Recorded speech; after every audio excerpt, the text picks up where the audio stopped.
Hello মিষ্টি মিষ্টি বন্ধুরা, তোমরা কীরকম আছো? আশা করি তোমরা খুব ভালো আছো। আমিও খুব ভালো আছি। আমি আজকে গঙ্গায় এসেছি। গঙ্গায় কী কারণে এসেছি তোমরা পুরো ভিডিওটা দেখতে থাকো। আশা করি দেখলে তোমাদের খুবই ভালো লাগবে। এই যে আমি বাড়িতে বেরিয়ে পড়লাম, বেরিয়ে টোটো ধরলাম। টোটো ধরে এই আমাদের সান্নেস্তলা ঘাটে আসলাম। এইটা হচ্ছে নামকরা সান্নেস্তলা ঘাট। পুজো মন্দির, অনেক প্রচুর মন্দির আছে। তোমাদের পুরো ভিডিওটা তুমি দেখাবো, দেখতে থাকো। এই হচ্ছে সামনে গঙ্গাটা তো দেখতেই পাচ্ছ। গঙ্গার সামনে এত মন্দির, তোমাদের কি বলবো, খুব ভালো লাগে। মানে সব প্রায় অনেক ঠাকুরেরই মন্দির আছে এখানটায়। আর এখানে বসলে খুবই ভালো লাগে, মনে হয় না যে বাড়ি যাই, এত ভালো লাগে এখানে। এই যে গঙ্গায় নেমে পড়লাম, এখন গঙ্গায় চান করব।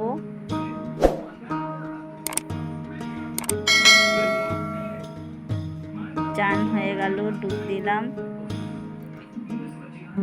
এবার গঙ্গা পুজো করছি, যেহেতু নীল পুজোর সময় পুজো দিতে পারিনি, শরীর খারাপ ছিল। এখন গঙ্গা পুজো করছি, তেল সিঁদুর মাকে দান করছি। এবার আম দেব, পান দেব, আর একটা টাকা দেব, যেহেতু ফুল বাতাসা সব কিছু পানের মধ্যে দেব। দেখো এবার পাজাল তো আর আনা হয় না, এইখানে ছোবার মধ্যে ছোলা দিয়ে ধুনো দিয়ে একটু পুজো দিয়ে ধূপকাঠি মোমবাতি ধরে নিয়েছি। একবারে জোকার দিয়ে পুজো দিয়ে নিলাম।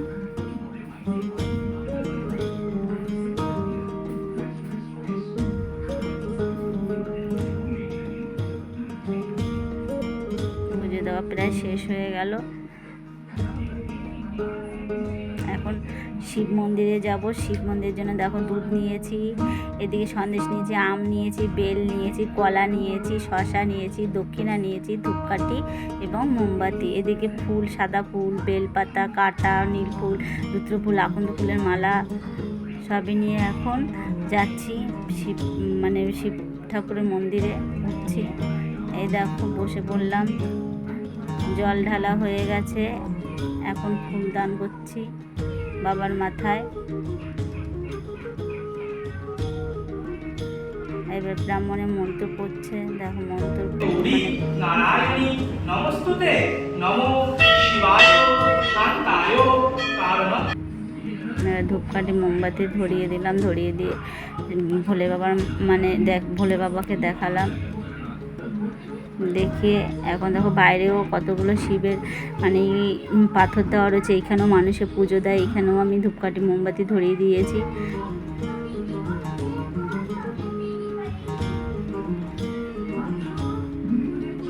এইদিকে আবার তার পাশে আবার কালী ঠাকুরের মন্দির আছে, এইখানেও একটু ধূপকাঠি মোমবাতি ধরিয়ে দেবো। এটা জাগ্রত কালী ঠাকুরের মন্দির, দেখতেই পাচ্ছ। এখানে কিন্তু প্রচুর বড় করে পুজো দেয়। আর এই দেখো মন্দিরটা কত বড়, প্রচুর বড়, পুরো মন্দিরটা পাথর দিয়ে বাঁধানো। আর এইদিকে দেখো পাশে রয়েছে দুর্গা মন্দির, এখানে দুর্গা পুজো হয় বড় করে।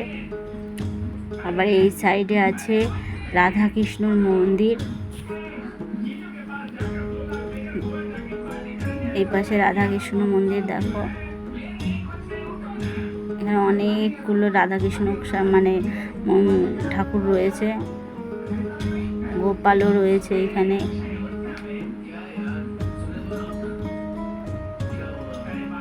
এইবার চলে সামনে তোমাদের দেখাচ্ছি। সামনে এখানে প্রতি সোমবারে করে ঠাকুরের জন্য ধূপকাঠি মোমবাতি প্রসাদও বিক্রি করে এখানে। এই দেখো এদিকে একটা পাশে হনুমান মন্দির আছে, এখানেও হনুমানের পুজো হয়। আবার এই দিকে দেখো রাধাকৃষ্ণ আর একটা মন্দির রয়েছে, এইখানেও রাধাকৃষ্ণের পুজো হয়। ওইটা দেখলে সব পেতলের ঠাকুর, আর এইখানে শুধু মাটির ঠাকুর রয়েছে। এদিকে দেখো এইখানে ঠাকুর ভাসায়, যখন ভাসিয়ে ঠাকুরগুলো সব এই পাশে তুলে দেয়। এদিকে বড় ঠাকুরের মন্দির আছে।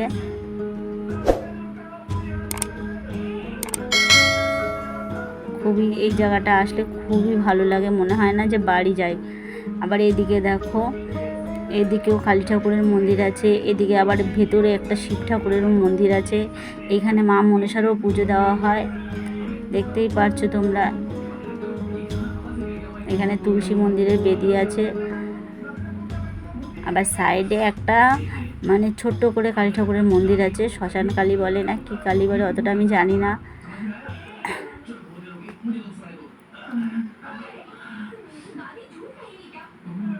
এটা মানে কোন ঠাকুরের মন্দির তা বলতে পারবো না।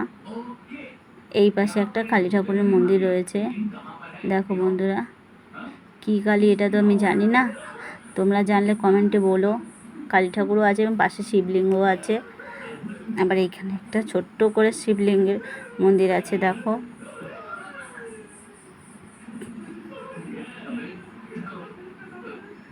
দেখো এইভাবে দেখো, তোমরা দেখতে পাবে। আমি না ধরতেই পারছি না, গেট তো সবসময় দেওয়া থাকে, মানে মোবাইলটা ঠিক মতো ধরতেই পারছি না, দেখাতেই পারছি না তোমাদের। বেশি বড় মন্দিরে বেশি পুজো হয়, এইগুলোতে সেরকম মানে বেশি পুজো হয় না। বছরে যেই পুজোটা হয় সেই বছরের পুজোর সময় পরিষ্কার টরিষ্কার হয়, এইখানটায় সেরকম একটা পুজো দেওয়া হয় না। বড় মন্দিরেই খুব ভালো করে পুজো দেওয়া হয়। এখন দেখতে পাচ্ছ তো, মোবাইলটা উঁচু করে গেটের ভেতর দিয়ে দেখালাম। এদিকে হচ্ছে এইখানে দেখো সারদা মায়ের পুজো হয়, এইখানেও সারদা মায়ের পুজো হয়। এইখানে আবার পয়লা বৈশাখের দিনকার খিচুড়িও খাওয়ানো হয়, ঠিক আছে। আবার এদিকে স্বামী বিবেকানন্দও আছে এখানে বসা, দেখতে পাচ্ছ। এইখানে আবার এদের খুব সুন্দরভাবে পুজো হয়, দেখেছো সারদা মাকে কত সুন্দর বেনারসি কাপড় দিয়ে সাজিয়েছে, দেখতে পাচ্ছে। গেট সবসময়ের জন্য বন্ধ থাকে, যখন ব্রাহ্মণ পুজো দেয় তখনই শুধু খোলে, এছাড়া সবসময়ের জন্য গেট বন্ধ থাকে, শুধু বড় ঠাকুরের গেটটাই খোলা থাকে। আর এদিকে দেখো গঙ্গার ওই পাশে সব যা পার্কের মতন সবাই এসে বিকেলবেলাটা বসে, বুড়ো থেকে বাচ্চা থেকে সবাই আনন্দ করে এদিকটায়, ঠিক আছে। এখানে পুরো পার্ক সিস্টেমে গঙ্গার ধারে ধারে। ওই দিকটা দেখো, ওই দিকটা পায়খানা বাথরুমও আছে। আর এই দিকটা দেখো অনেকগুলো ঘাট আছে, এই পাশে তোমাদের অত দূর নিয়ে গিয়ে দেখাতে পারছি না। আর এই দিকটা রয়েছে তোমার পায়খানা বাথরুম, যখনই বড় পুজো হয় তখনই ওই পায়খানা বাথরুমটা খুলে দেওয়া হয়, ঠিক আছে। আবার বসার দেখো সিস্টেম আছে। আবার এইদিকে আর একটা ঘাটও আছে, অনেক কটাই ঘাট আছে। আর ওই সাইডে মানুষ যখন মারা যায় তখনও তাদের পোড়ায় কারেন্টে, ওই সাইডে যেমন শ্যামবাবুর ঘাট যেরকম বলে সেইখানে, এটাই হচ্ছে এখানে শ্যামবাবুর ঘাট, এখানে মানুষকে কারেন্টে পোড়ায় একদম ওই সাইডে। এখন আমি বাড়ির দিকে রওনা দিলাম, টাটা বাই। আজকের ভিডিও এই পর্যন্ত রইল তোমাদের কাছে।